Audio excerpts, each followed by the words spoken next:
हरिभक्त परायण रामराव शिंदे महाराज, त्याबरोबर विचार असणारे अशोकरावजी गुळगुळे, बबनरावजी काळे, श्रीकांतजी राव, त्याचबरोबर विचार मंचावर विराजमान असणारे बाबाजी शिंदे, बबनराव काळे, अमरजी आवटे, दगडूजी गुळगुळेकर आणि खेड्यापाड्यातून आलेले सगळे महाराष्ट्र नाविक महामंडळाचे कार्यकर्ते, पदाधिकारी, वेलविषय, माझ्या महिला भगिनी, सगळ्यांना मी माझा जय हरी करतो. आपण दरवर्षी प्रमाणे याही वर्षी कुठलाही खंड न पडू देता वीर रत्न शिवाजी महाले यांच्या जयंतीचा हा कार्यक्रम घेतो आहोत.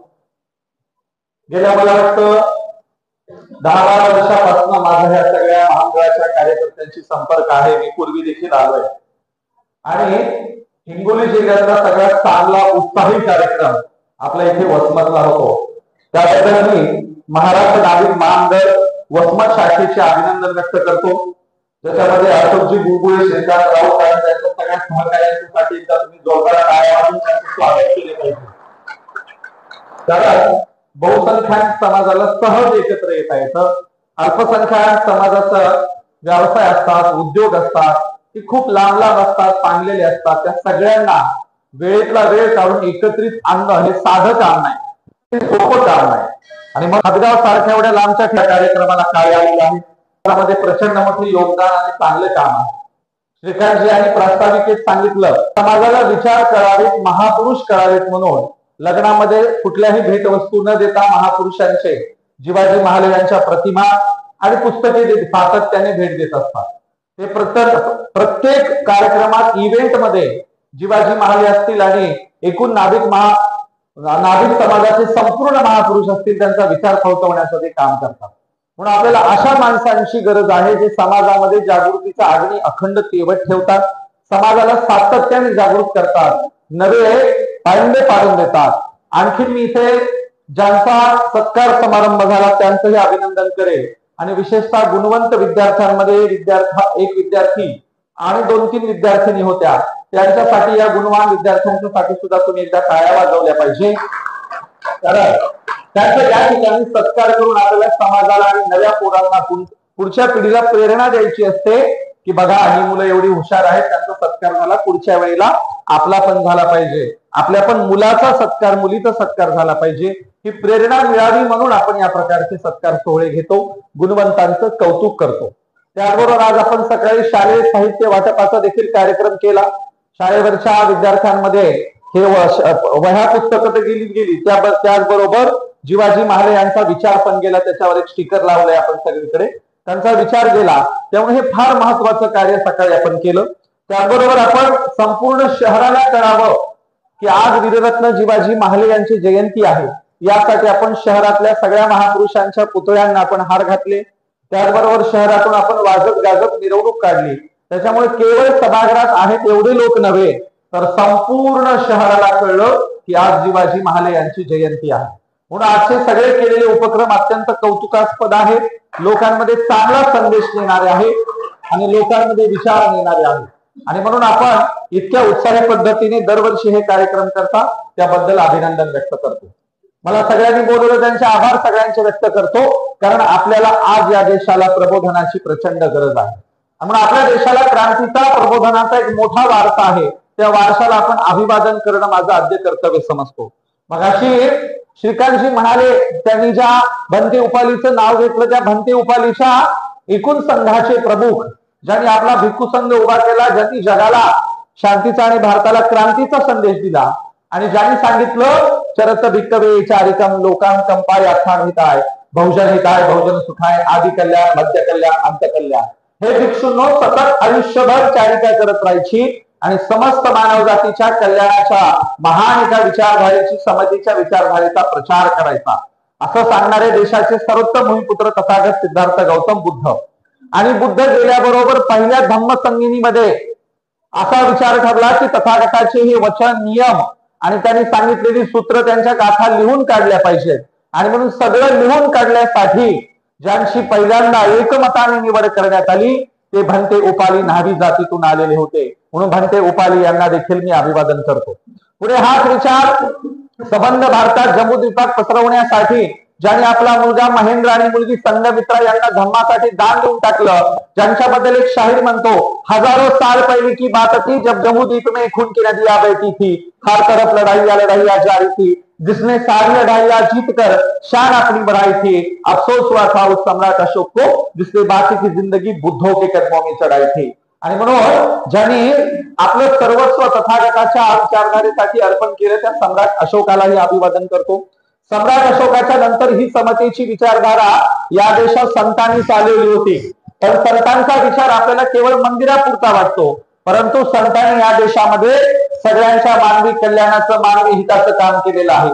या सगळ्या संतांना मी अभिवादन करतो। आपल्या हिंगोली जिल्ह्यातल्या नरसी गावातून ज्यांनी भागवत धर्माचा झेंडा पंजाब पर्यंत नेला आणि ज्यांनी भागवत धर्माची पताका पंजाब पर्यंत नेली असे संत शिरोमणी संत नामदेव महाराज। नामदेव महाराजांच्या आदर्श शिष्या संत जनाबाई होत्या। जनाबाई म्हणतात, डोलीचा पदर आला खांद्यावरी, भरल्या बाजारी जायचं मी, हाती घेईल टाळ खांद्यावरी, विना आता मजमना कोण करी, पंढरीच्या पेठे मांडलेले पाल मंगटावरी तेल घाला तुम्ही, जनी मने झाडे मी वेसवा निघाले केशवा घर तुझे। डोक्यावरचा पदर जमलेला खोटून भर बाजारात येणारे आणि भर बाजारात येऊन लोकांना गुलामगिरीतून अंधश्रद्धेतून कर्मकांडातून मुक्त करणारे, पण अशा स्त्रीला लोक म्हणतात आगाऊची बाई आहे, म्हणून मीच माझी घोषणा करते, काय कुणाला मंगटावर तेल घालून बोंबलायचे तर बोंबला, मी कुणाच्याच बापाला घाबरणार नाही असं म्हणणाऱ्या जनाबाई होत्या। संत नामदेव आणि जनाबाईंच्या समकालीन ज्यांनी सांगितलं, वेदांशी आणि दोनाचे चार हात करू आणि समतेचा विचार सांगू असं सांगणारे संत शिरोमणी संत श्रेष्ठ संत सेना महाराज यांना देखील अभिवादन करतो।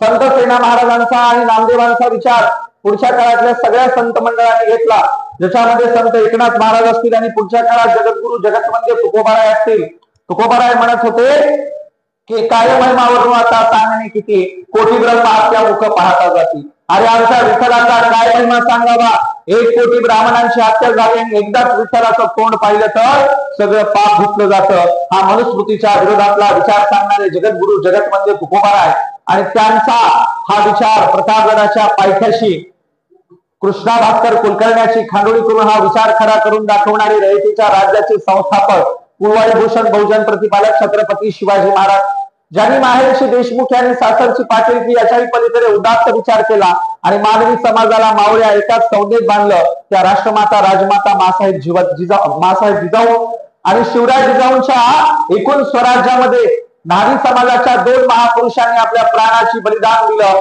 प्रचंड मोठं योगदान दिलं। असं आज ज्यांची जयंती असे ते वीररत्न जिवाजी महाले आणि पन्हाळ्याच्या पायथ्याशी ज्यांनी आपलं प्राणाचं बलिदान दिलं ते शिवाजी काशीद। या दोनही नारी समाजातून आलेल्या अत्यंत ग्रेट अशा महापुरुषांना अभिवादन करतो। जिवाजी महाले आणि शिवाजी काशीदांचा विचार जनतेत घेऊन जाण्यासाठी पुढच्या काळात अनेक लोकांनी सगळ्या महापुरुषांचा विचार जनतेत नेण्यासाठी अनेक महापुरुषांनी कार्य केलं होतं।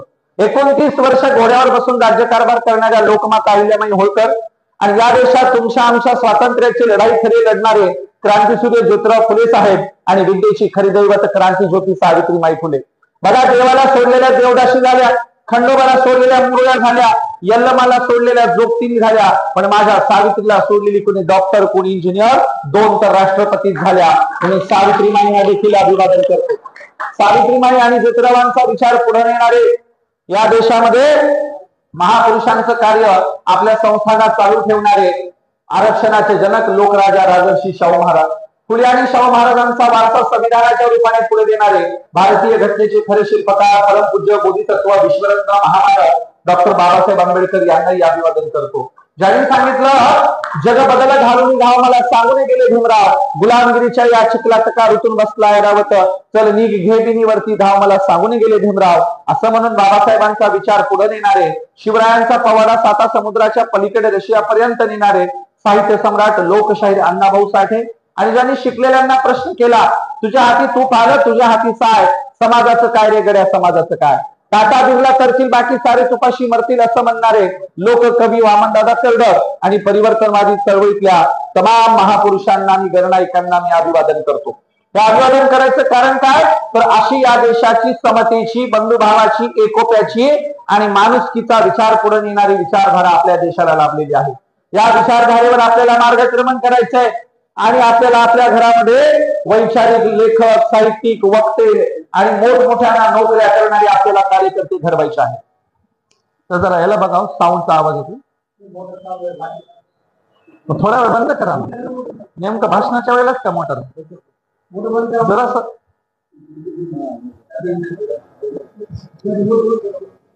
इतके वेळ करायचं ना पाण्याचं.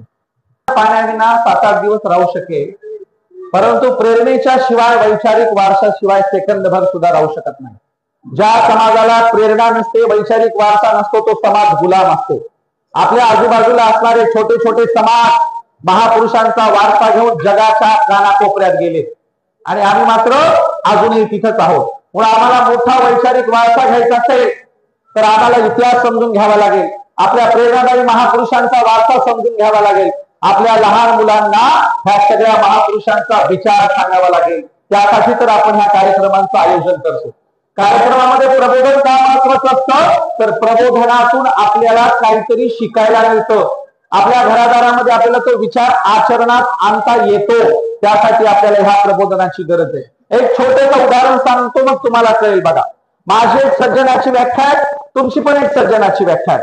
तुमच्या सज्जनाच्या व्याख्येनुसार सज्जन कुणाला म्हणावं, तर जो कुणाच्या आध्यात जात नाही, जो कुणाच्या मध्यात जात नाही, ज्याचे शब्द सुद्धा विकत घ्यावे लागतात, त्याला आपल्याकडे काय म्हणते, सज्जन म्हणते. सज्जन काय खायचं का? असं सज्जन त्याचं लोणचं करायचं का?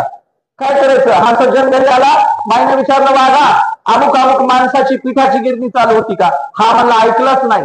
याचा कोणाच्या गिरणीवर कान नसतंय आणि त्याला माय तोंडावर हात फिरून म्हणते माझा वाघ लय सज्जन आहे.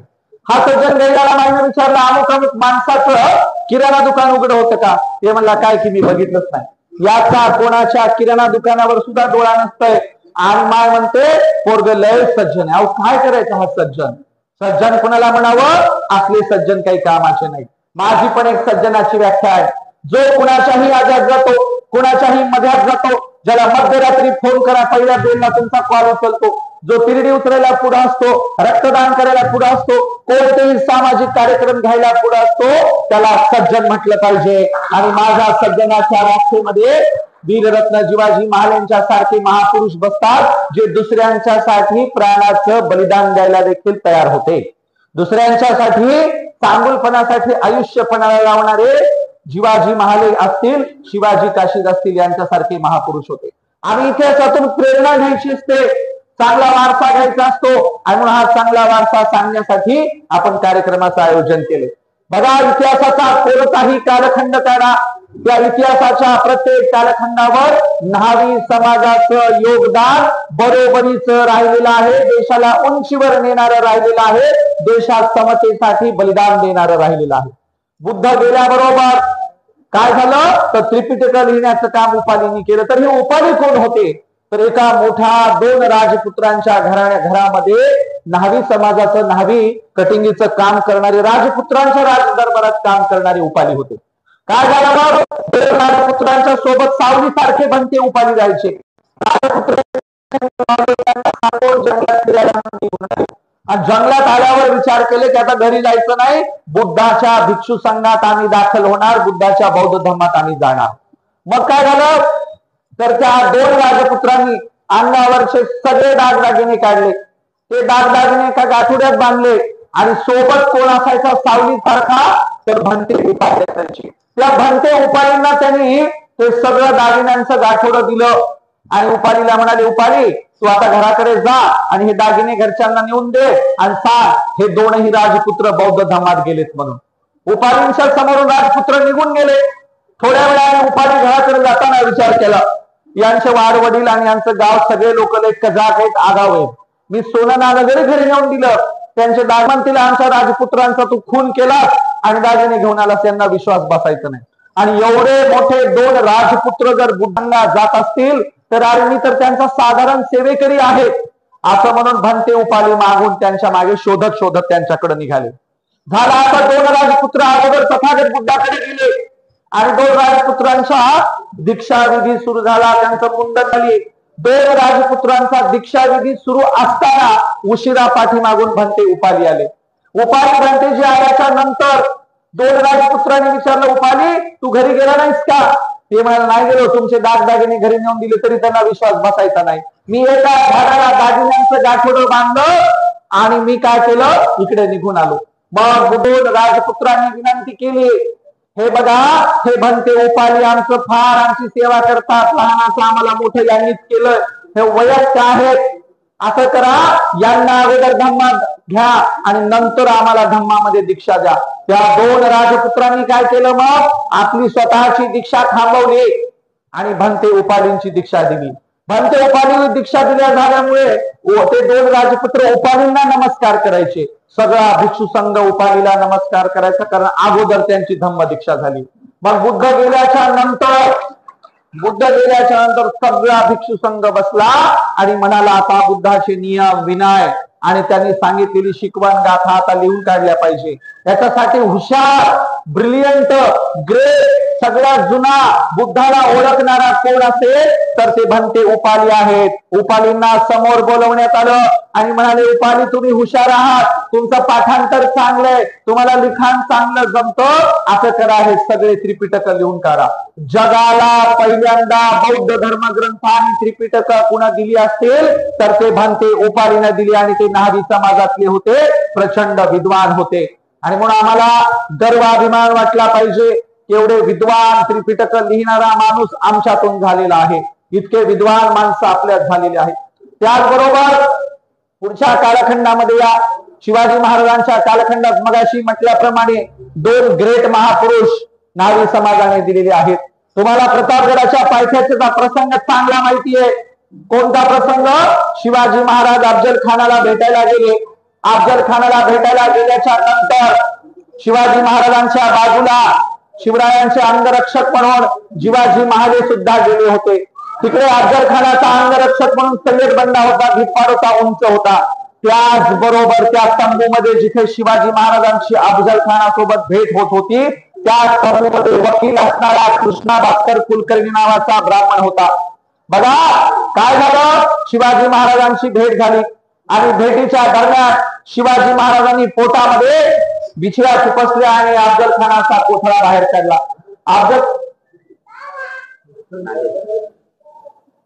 अफजल खानाला मारल्याच्या नंतर शिवाजी महाराज तंबूतून निघत होते आणि तंबूतून निघता निघता पाठीमागून शिवाजी महाराजांच्या कपाळावर तलवारीचा वार करण्यात आला. हा वार करणारा दुसरा तिसरा कुणी नसून अफजल खानाचा वकील कृष्णा भास्कर कुलकर्णी होता, कुलकर्णी. पण चौथीच्या पुस्तकात फक्त काय लिहिलं, कृष्णा भास्करने शिवाजी महाराजांवर तलवार चालवली. आडनाव लपवलं, कुलकर्णी आडनाव सांगितलंच नाही. शिवाजी महाराजांवर तलवार कोणी चालवली?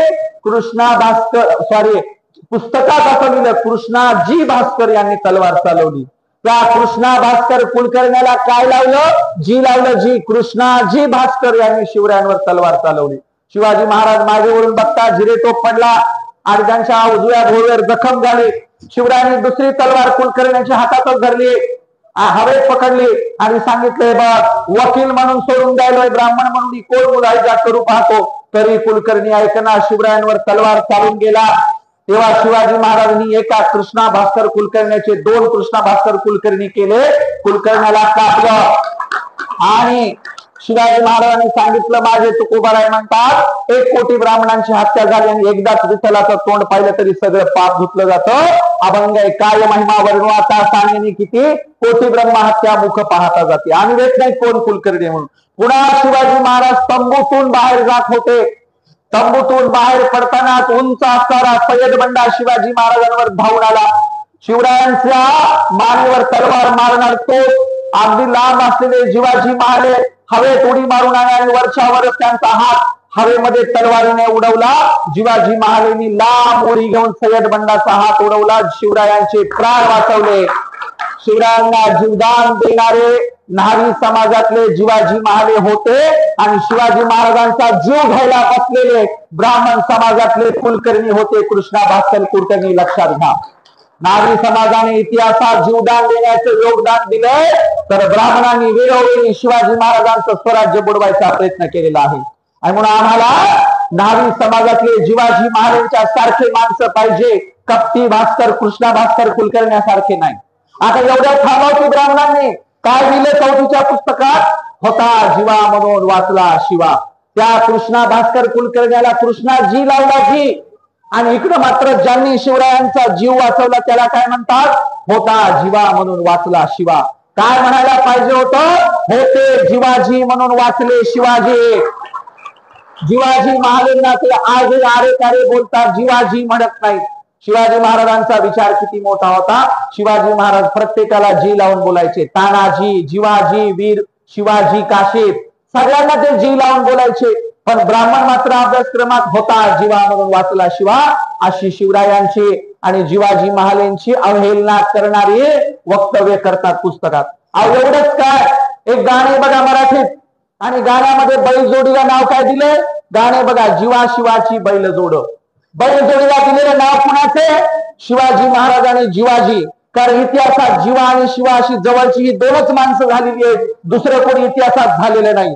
आणि म्हणून शिवरायांचं आणि जीवाजी महाराजांचं बैलजोडीला नाव देणं हे ब्राह्मणांचं विकृतीकरण आहे, हे थांबवलं पाहिजे. बैलजोडीला नाव द्यायचं तर सावरकर आगरकरांची बैलजोड नाव द्या ना, तुमच्या ब्राह्मणांच्या महापुरुषांची नाव द्या. मामुली गोष्टीला हे अशा पद्धतीने मामुलीकरण करतात आणि जीवाजी महाले शिवरायांचा अपमान करतात. यानंतरचा जो पराक्रम आहे, नारी समाजाचं जे योगदान आहे ते आहे पन्हाळ्याच्या पायथ्याशी. कोल्हापूरला लागून असणारा पन्हाळा किल्ला, या किल्ल्याला सिद्धी जोहरनं वेढा दिलाय. वेढा काही उठायचं नाव घेईना. प्रचंड धोधो पाऊस चालू आहे, झडीचा पाऊस चालू आहे, पावसाळा थांबेल याची गॅरंटी नाही. अशा वेळेला शिवरायांच्या सारखा हुबेहूब दिसणारे शिवाजी काशीद महाराजांच्याकडे गेले आणि महाराजांना म्हणाले, महाराज वेढा उठायची शक्यता नाही. तिकडे सगळे लोक, प्रत्येक गडावरचे मावळे घाबरलेले आहेत. अशा वेळेला तुम्हाला निसटून जाणं फार गरजेचं आहे. गनिमी कावा करून तुम्ही गडातून वेढा फोडून गेलं पाहिजे. शिवाजी महाराज म्हणले, इथे गनिमी कावाला काही चान्सच नाही, इथून निघताच येणार नाही, इतका पक्का वेढा आहे. तेव्हा शिवाजी काशीद म्हणाले, महाराज अहो गनिमी कावे तुमच्याकडे 1000 असतात, एक गनिमी कावा मी सचवतो, जरा बघा पाळता येतो का. महाराज म्हणाले, आम्ही मावळ्यांना बरोबरीच मानतो, तुम्ही सुचवायचं ना आम्ही पाळायचं. ते म्हणाले, महाराज मी दिसायला सुद्धा तुमच्यासारखाच आहे, नाव देखील तुमचंच आहे, असं करा की मला जरा पालखीचा मान द्या, मी जातो शत्रूच्या छावणीत तंबूमध्ये आणि तुम्ही इकडे वेढा फोडून जायचं. महाराज म्हणाले, एखादा गडकोट किल्ला गेला तरी चालेल, पण मला प्राणांच्या पेक्षाही जास्त मावळे जीवाचे आहेत. शिवाजी काशीद मी तुम्हाला छावणीत पाठवणार नाही. तेव्हा शिवाजी काशीद यांनी अत्यंत आग्रह केला, महाराज आमच्यासारखे लाख मेले तरी चालतील, पण तुमच्यासारखा लाखांचा पोशिंदा जगला पाहिजे आणि मी प्राणाचं बलिदान द्यायला तयार आहे. शिवाजी काशीद यांनी जिरेटोप चढवला, शिवरायांचा पोशाख घातला, शिवरायांच्या सारखा पोशाख केला, पालखीत बसले, गळ्यामध्ये कंठा घातला महाराजांचा आणि पालखीला सोडायला थोडे पुढे शिवाजी महाराज येतात. शिवाजी काशीद यांच्या डोळ्यातून अश्रुधारा आल्या. म्हणाले, महाराज नशीबवंताला पालखीचा मान मिळतो, महाराज नशीबवंतांना तुमचा जिरेटोप घालायला मिळतो, महाराज नशीबवंतांना तुमची कवड्याची माळ घालायला मिळते. आज पालखीत शिवाजी म्हणून बसलोय, प्रचंड अभिमान आहे मला महाराज. तुमच्या जिरेटोपाचा आणि घातलेल्या ह्या कपड्यांचा कधीही मी अवमान होऊ देणार नाही, शत्रूला पाठ सुद्धा दाखवणार नाही. सिद्धी जोहरच्या छावणीत गेले, बराच वेळ चर्चा झाली, महाराज आले म्हणून सगळ्यांना वाटलं शिवाजी महाराज भेटायला आले, वेळा सही झाला, महाराज निघून गेले. पण सिद्धी जोहरच्या छावणीत एक हुशार ब्राह्मण आणि हुशार काही लोक होते. त्यांनी सांगितलं, शिवरायांच्या कपाळावर जखम आहे, शिवाजी महाराजांना आम्हाला ओळखायचं आम्ही बघितलेले. ते गेले, चाचपून बघितलं, तोपर्यंत बरेच तास झाले होते, शिवाजी महाराज निघून गेले. तेव्हा म्हणाले, अरे हे शिवाजी महाराज नाहीत, हे शिवरायांसारखे दिसणारे शिवाजी काशीद आहेत. सगळ्यांनी तलवारी काढल्या. शिवाजी महाराजांचे प्रतिरूप असणारे शिवाजी काशीद एका खांबाला टेकन देऊन बसले. म्हणाले, शिवरायांचे कपडे आणणार ते तुम्हाला पाठ दाखवणार नाही. सगळ्यांनी तलवारी भोकसल्या, पोटामध्ये तलवारी खुपसल्या, एका खांबाला उभं राहून हळूच खाली बसत बसत खांबाला टेकन देऊन जागी जीव सोडला. असे नारी समाजाचे दुसरे वीर होते शिवाजी काशीद. कधी शत्रूला पाठ दाखवली नाही, शिवरायांचा सन्मान केला, गरिबांच्या रयतेच्या राज्यासाठी प्राणाचं बलिदान दिलं. आणि म्हणून शिवाजी महाराज जेव्हा स्वराज्याच्या गादीवर बसले तेव्हा या सगळ्यांचं नाव घेऊन बसले. अरे यांच्यामुळे मी राजा झालोय म्हणाले, या गोरगरीब 18 पगड जातीच्या लोकांनी माझ्यासाठी जीव लावला नसता, प्राणाचं बलिदान दिलं नसतं, तर हे स्वराज्य उभं राहिलं नसतं. आणि म्हणून इतका प्रेरणादायी वारसा असणारी आपण लोक आहोत, इतका प्रेरणादायी वारसा असणारी आपण माणसं आहोत. पण आपलं काय झालं, आपण मुर्दार झालो. सकाळी उठायचं, काय ते सगळं तोंड बिंड धुवायचं, दपायचं, जायचं आपल्या व्यवसायाच्या ठिकाणी. पुन्हा संध्याकाळी यायचं, खायचं, दपायचं, मोबाईल बघायचा आणि जायचं झोपी. आपल्या जीवनात नवीन काहीच नाही. ना आपल्याला प्रबोधन आवडतं, ना पुस्तकं वाचायला आवडते, ना लेकरा बाळांना वेगळं काही करायला आवडतं. म्हणून आपल्या घराघरामध्ये पुस्तकं असली पाहिजे. आम्ही नेहमी सांगतो, ज्याच्या घरात नाही पुस्तकाचं कपाट त्याचं घर होई भुई सपाट. आणि चालत नसेल माथा तर वाचला पाहिजे बुद्ध तुकोबांचा गाथा. आणि म्हणून अगोदर पुस्तकं आणली पाहिजे, पुस्तकं वाचली पाहिजे, इतरांना पुस्तकं भेट दिली पाहिजे. पुस्तकं वाचल्याने माणूस पुढे जातो, माणसाचा विकास होतो, माणसाला कसं जगायचं कसं वागायचं कळतं. आज जग इतक्या वेगाने जवळ आलंय, जगभरामध्ये आपल्याला कुठेही जाता येतं. ते जाण्यासाठी जगाची भाषा इंग्रजी आली पाहिजे. जगभरात आपल्या लेकरा बाळांना फिरता आलं पाहिजे. आपली अशीच कधी पुढच्या 5-10 वर्षानंतर शिवाजी महाराजांची जयंती लागली तर जयंतीला कुणी अमेरिकेतून यावं, कुणी जापानवरून यावं, कुणी युरोप मधून यावं, कुणी इंग्लंड मधून यावं, जगाच्या कानाकोपऱ्यात गेलेल्या नावी समाजाने दरवर्षी जयंतीला यावं. पण आपलं उलट, आपलं तालुक्याच्या बाहेर शहरी पडत नसतं. विचारलं सासरवाडी कुठली, म्हणला वसमत तालुका. म्हणला वहिनी कुठली, मला वसमत तालुक्यातलीच आहे. आईचं माहेर काय कुठलं होतं, मला वसमत तालुका. तालुक्याच्या बाहेर आमची सोयरी पण नाही. आणि आम्हाला तर जगाच्या कानाकोपऱ्यात जायचंय. आणि म्हणून आम्हाला बघा, संत सेना महाराज अर्ध्या भारतात फिरले होते. अर्ध्या भारतात, मध्य प्रदेशात, महाराष्ट्रात सगळ्या संत मंडळात गेले. इतकं ग्रेट काम करणाऱ्या संत सेना महाराजांचे मुठभरच अभंग आहेत. एवढा मोठं आयुष्य जगलेल्या संत सेना महाराजांचे कितीतरी अभंग असायला पाहिजे की नाही. त्यांचे थोडेसे अभंग काय, त्याचं कारण आहे लोकांना करणारे, लोकांना जागृत करणारे सेना महाराज होते. त्यांचे अभंग ब्राह्मणांनी जाळले, नष्ट केले. त्यांचे अभंग लिहून काढले गेले नाही. जाणीवपूर्वक त्यांचे अभंग नष्ट करायचा प्रयत्न या देशात झालाय. आपण इथून पुढे तरी आपला इतिहास जपला पाहिजे. आपल्या सोबत तालुक्यात असा एक नाही का जो शिवाजी महाराजांवर 50 पानाचं पुस्तक लिहू शकतो. आपल्या रोजमत तालुक्यात असा एक शिकलेला नाही का जो संत सेना महाराजांवर 50 पानाचं पुस्तक लिहू शकतो, किंवा शिवाजी काशीद यांच्यावर 50 पानाचं पुस्तक लिहू शकतो. आपण लिहिणारे, बोलणारे, व्याख्यान करणारे. आता मग अशी एक ताई आपल्याकडे भाषण करायला आली होती. तिला 3-4 ओळी का होईना इथं येऊन डेअरिंग दाखवली, स्वतःचा कॉन्फिडन्स दाखवला. तिच्यासाठी एकदा जोरदार टाळ्या वाजवा. आम्हाला अशा प्रकारे कॉन्फिडन्स दाखवणारे, बोलणारे, बोलायचा प्रयत्न करणारे लेकरं आम्हाला हवे आहेत. ज्याने आज तिने इथे येऊन डेअरिंग केली उभी राहायची, इथे येऊन 4 शब्द तरी ती बोलली. येणाऱ्या काळात 1 घंट्याचं ती नक्की भाषण करेल अशी तिच्याकडून, तिच्या आई वडिलांकडून अपेक्षा करतो. कारण इथं येऊन उभं राहायला सुद्धा डेअरिंग लागते. आणि म्हणून ते सगळं आपल्यामध्ये आलं पाहिजे. सांगावं तेवढं कमीच आहे, आम्ही आचरणात काय आणतो ते महत्वाचं आहे. काही लोकांना किती सांगा काही कळत नाही. एक म्हातारी डॉक्टरकडे गेली, डॉक्टरकडे तिची टाच दुखू लागली. मग डॉक्टरला टाच दाखवली. डॉक्टर म्हणजे आजी वरून तर काही झालं नाही म्हणले, टाचला वरून काही कळलं ना म्हणले, त्याचा एक्सरे करावा लागतो. एक्सरे, म्हातारीला एक्सरे म्हणजे कळेच ना. म्हातारी डॉक्टरच्या तोंडाकडे बघायला लागली. पुन्हा डॉक्टर म्हणजे अगं आजी पायाचा एक्सरे करावा लागतो. एक्सरे, तरी म्हातारीला कळलं ना. मग डॉक्टरनी कंपाऊंडरला बोलवलं आणि कंपाऊंडरला डॉक्टरांनी बोलवल्या, म्हणाले या म्हातारीला जरा सोप्यात सांग, हिला कळच ना मी काय बोलालो ते. मग कंपाऊंडर सोप्यात म्हणाला, आजी पायाचा फोटो काढावा लागतो, फोटो. म्हातारी म्हणली, माय डॉक्टर अगोदर सांगितलं असतं तर चैना नसते काय घालून आले म्हणली.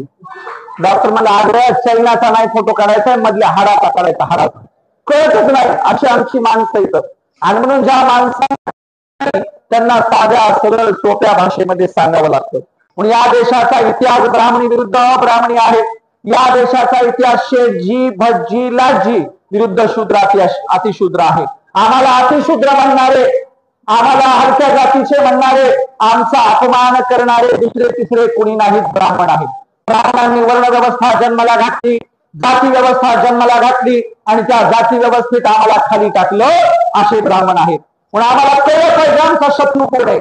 शत्रू मित्राची ओळख आम्हाला झाली पाहिजे. ती फुले शाहू आंबेडकरांनी या देशाला शत्रू मित्राची ओळख घालून दिली. आणि म्हणून आम्हाला हे सगळं जोपर्यंत कळत नाही तोपर्यंत आमचं भलं होणार नाही. नाहीतर काय झालंय, एक जात दुसऱ्या जातीच्या विरोधात भांडत बसलीये. एससी एसटी ओबीसी विरुद्ध कन्वर्टेड एससी एसटी ओबीसी भांडण चालू आहे. आणखीन काय चालू आहे, ओबीसी मध्ये प्रत्येक ओबीसी जातींचे भांडण चालू आहे. इकडे एसटी मध्ये वर्गीकरणाचे भांडण सुरू झाले, तिकडे वर आदिवासी आणि आदिवासी समुदायाची इतर जाती समाजाशी भांडणं सुरू झाले. राज्यकर्त्यांनी भांडणं लावले जाती जातीमध्ये आणि राजकारण करायला त्यांनी घेतलेलं आहे. अशा वेळेला सगळ्या जातींना जोडणाऱ्या विचारधारेची गरज आहे. सगळ्यांना माणूस म्हणून जोडण्याची गरज आहे.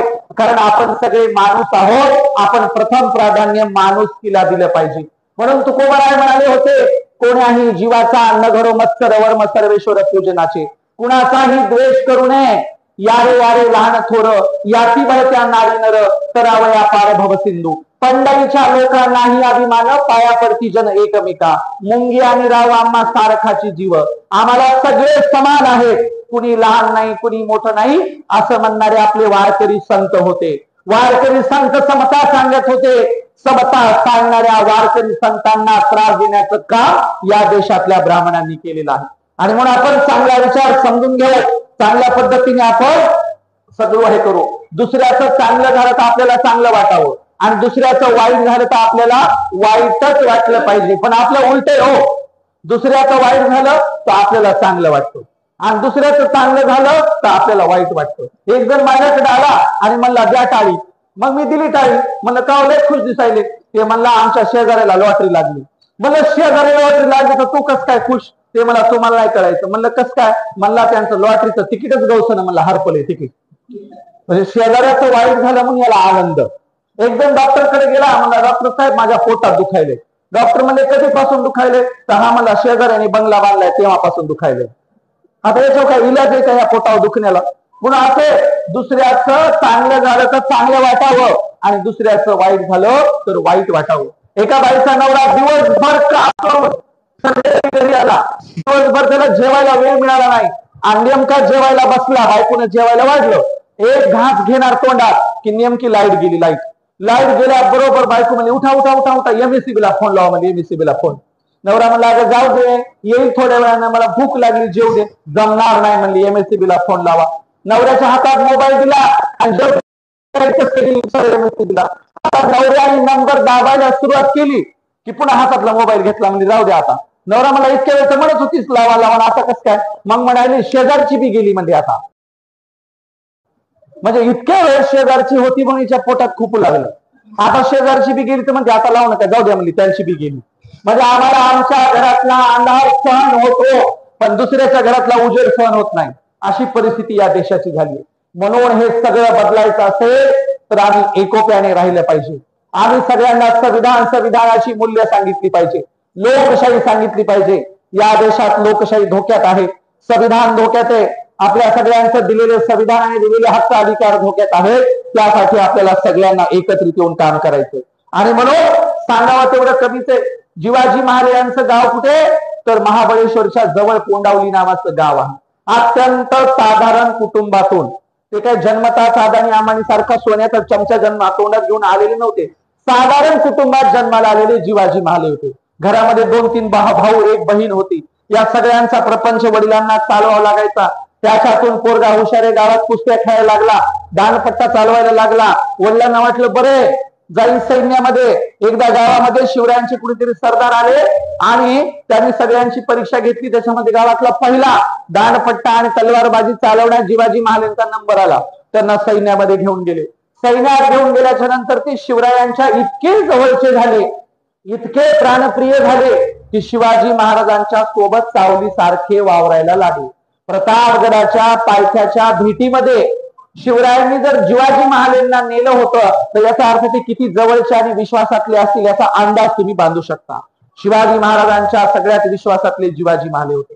महाबळेश्वर सारख्या जवळच्या अत्यंत खेड्यातून त्यांचा जन्म झाला होता. आणि इतक्या माणसाने साधारण घरातून एवढ्या उंचीवरचं कार्यकर्तृत्व दाखवलं. तोपर्यंत सूर्यचंद्र तारे असतील तोपर्यंत शिवरायांचा इतिहास राहील आणि जोपर्यंत शिवरायांचा इतिहास राहील तोपर्यंत शिवाजी महाराजांचं नाव लागेल. हा इतिहासाचा एक वारसा आहे. वारसा इतिहासातले एक अनमोल रत्न आहे. म्हणून सूर्यचंद्र तारे असेपर्यंत शिवरायांचा इतिहास असेपर्यंत शिवाजी महाराजांचा इतिहास देखील खेड्यापाड्यात सगळ्यांना सांगावा लागेल. आणि आपलं म्हणणं आहे की या महापुरुषांच्या नावाने चौक उभं राहिले पाहिजे. पुतळे उभं राहिले पाहिजे. या महापुरुषांची प्रेरणा घडा असला पाहिजे. या महापुरुषांची त्यांच्या नावावरच्या कविता असल्या पाहिजे. हे सगळं आपल्याला करायचंय, हे सगळं आपल्याला लोकांमध्ये घेऊन जायचंय. आपल्याला जरा चांगलं हुशार माणसासारखं वागायचंय, सारखं वागायचं नाही, बिनकार्यासारखं वागायचं नाही. काही जण बिनकामी असतात बघा, बिनकामी. त्याला म्हटलं जा रे पलीकडच्या शाळेमधून सरांकडून एक कागद घेऊन ये, लिहिलेला कागद आहे. ते म्हणते सर नसतील तर, तिथंच म्हणते बिनकामी जातच नाही. म्हणले सर असं आहे तिथं, त्यांना कॉल झाले, जाऊन कागद घेऊन ये. गाडी नाही गेली तर, म्हणलं गाडी अलीकडे लावून नाली उडी मारून जाय. म्हणला शाळेच्या गेटवर कुत्रच असेल तर, त्याला म्हणलं तू इथंच मर, मी जाऊन कागद घेऊन येतो. म्हणलं ते बिनकामी असते, ते जयंतीला येणार नाहीत, जयंतीला कधी 500 रुपयाची पट्टी फाडणार नाहीत, जयंतीच्या कार्यक्रमात ऐकायला सुद्धा बसणार नाही. असे पण जर तरवाले लोक बिनकामी असतात, काही उपयोग नसतो. आणि मग आम्हाला योगदान देणारे माणसं पाहिजे. कोणत्या मार्गाने योगदान द्यावं, कोणी ऐकायला तरी येऊन बसावं, कोणी काहीतरी त्याला देता येतं दान धर्म करावा, कोणाला एखादं काही जेवायला घालता त्यांनी जेवायला घालावं, काही ना काही योगदान दिलं पाहिजे. वेळ, श्रम, हुन्नर अशी काहीतरी पंचसूत्री आपण दिली पाहिजे, तरच आपले कार्यक्रम चांगल्या पद्धतीने होते आणि आपल्याला अशा प्रकारचे प्रबोधनाचे कार्यक्रम घेता येतील. बघा काही बिनकामी असतात, मी सांगितलं, काही सांगकामी असतात. एका पोरीची माय धुणं धुवायला चालली होती आणि धुणं धुवायला जाताना पोरीची माय म्हणली घरामध्ये दूध तपवायला ठेवलंय, असं कर, मांजरीवर लक्ष ठेव. पोरगी अण्णा दोरी खेळली, म्हणली बिंदास जा, ठेवते मांजरीवर लक्ष. पोरीची आई धुणं धुवून आली आणि कपडे वाळून घातल्यावर घरात जाऊन बघते स्वयंपाकघरात तर दूध कोणीतरी सांडलंय. पोरीची बाई म्हणली अगं दूध कोणी सांडलं? पोरगी म्हणली माझ्या स्वतःच्या डोळ्यांनी बघितलं, कुत्रीनं सांडलं. मग पोरीची बाई म्हणली कुत्रीनं सांडलं तर तू का नाही हाणलं कुत्रीला? ती म्हणली माय खोटं बोलायचं नाही, जाताना तू काय म्हणली होती मांजरीवर लक्ष ठेव. मग मी एक पण मांजर येऊ दिली नाही. म्हणली ती कुठे म्हणली होती कुत्रीवर लक्ष ठेव. मग याला म्हणायचं सांग का नाही, सांगितलं तेवढंच करतात, डोकं वापरत नाही. म्हणून आम्ही बुद्धीचा वापर केला पाहिजे, तर्क केला पाहिजे. तर्काच्या शिवाय या देशामध्ये काहीच होऊ शकत नाही.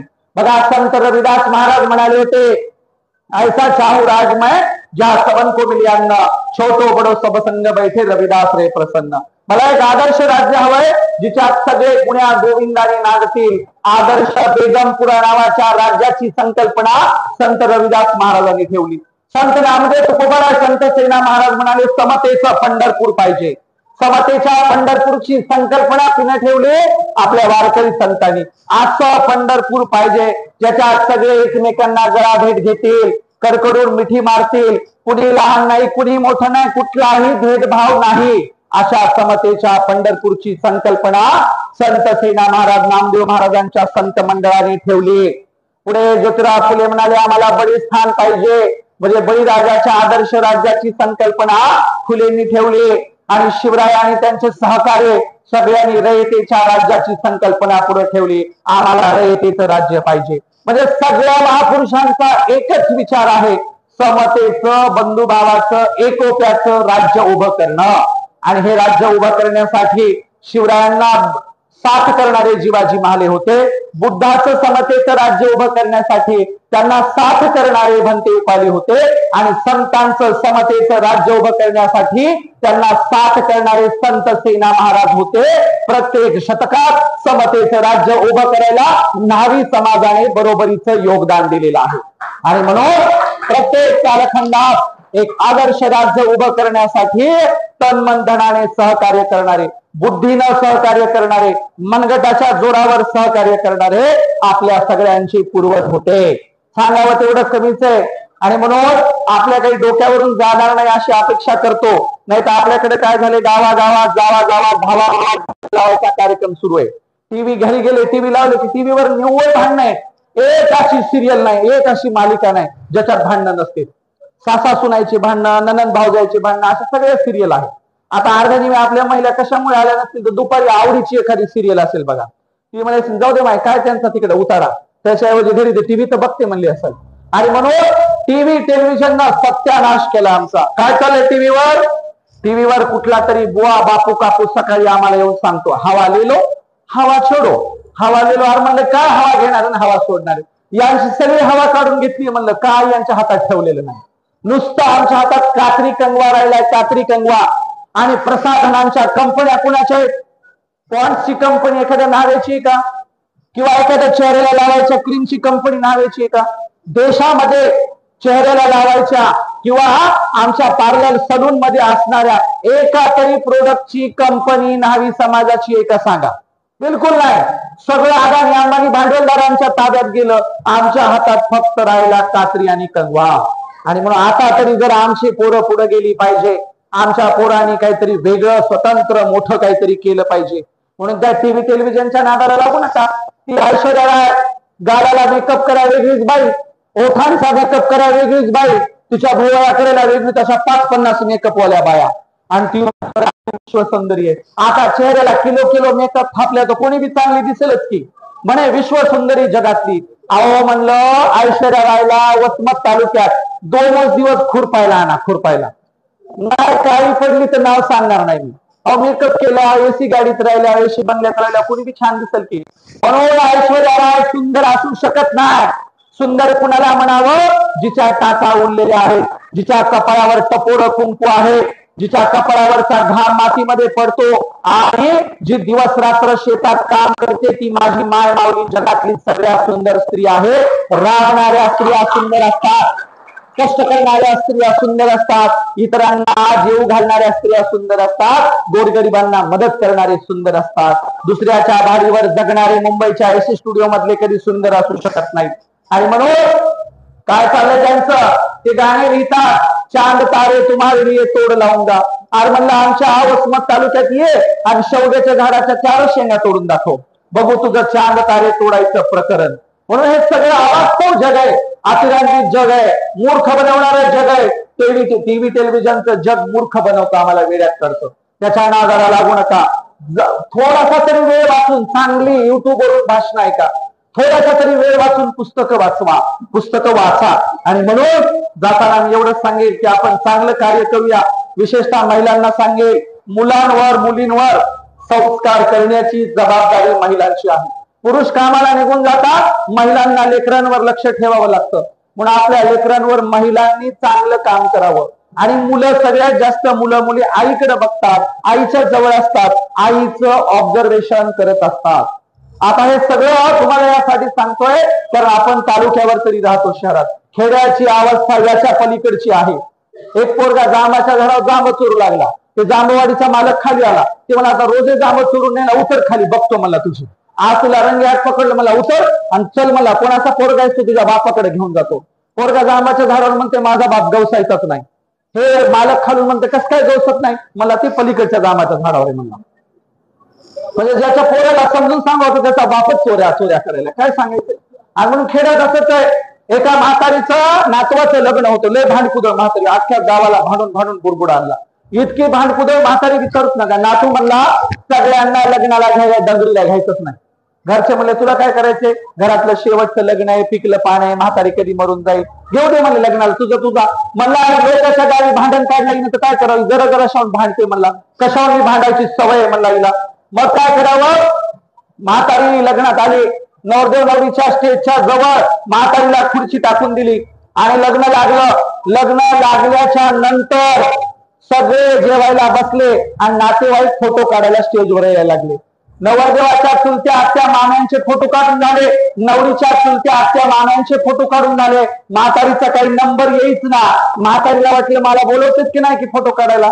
मग लक्ष वेधून घेण्यासाठी काय करावं, तर लग्न मंडपातून एक कुत्री गेली. कुत्री म्हातारीला कुत्री उणे शिवाय द्यायला सुरुवात केली.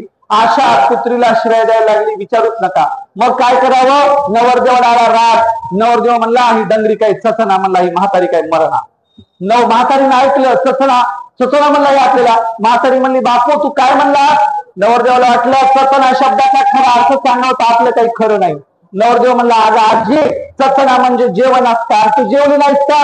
म्हातारी म्हणला चचना शब्दाचा अर्थ चांगला माहिती होता, ती त्या नवरदेवापेक्षा जास्त हुशार. मग म्हातारी म्हणाली म्हटलं काय बापा, अगोदर नवरदेव नवरीच चचल, मग नवरदेव नवरीचे मायबाप चचतील, मग सगळं वराड चचल, मग सगळं गणगोत चचल, उरलेलं गाव चचल. म्हटलं काय मी चचली तर चचल, नाही तर तशीच पचल म्हणली. सगळ्यांना घेऊन घ्यायला बसली म्हातारी. असा कार्यक्रम आहे. आणि म्हणून आपण चांगलं बोलावं, चांगलं वागावं, व्यसना कुणीही करायची नाहीत. कोणतं म्हणजे गुटख्याचं काय तंबाखूचं पान सुपारीचं कोणतंही व्यसन आपल्याकडे असू नये. आपल्या मुलांवर आपण चांगली संस्कार करावेत. पुढच्या वर्षी गुणवंत विद्यार्थ्यांचा सोहळा आणखीन चांगला घ्यावा, अजून मुलांना शोधावं, खेड्यापाड्यातली गुणवंत मुलं आणावीत आपली आणि सगळ्यांचा आपण सत्कार समारंभ करावा. काही मुलांना बोलता येतं का ते बघावं, त्यांना बोलायला लावावं, त्यांची मतं ऐकून घ्यावीत. काही अत्यंत गरीब आई वडील असतील तर त्या गरीब आई वडिलांचाही सत्कार करा, त्यांना काही मदत करता येते का ते बघा. सांगावं तेवढं कमीच आहे. तुम्ही मला बोलवलं, ऐकून घेतलं, माझा सन्मान केला, त्याबद्दल मी तुमचा शतशः आभारी आहे. संतांच्या भाषेत पायाच्या प्रसादे बोलिलो विनोदे, मदत क्षमा करणे संती नवे अंगभूत योगी, नव्या उपदेश तुमचे बडबडिलो शेष, तुमचे कृपेचे पोचणे जन्मोजन्मी तुका म्हणे. आता तरी पुढे हाच उपदेश नका करून अशा आयुष्याचा, सकळांच्या पाया माझी दंडवता.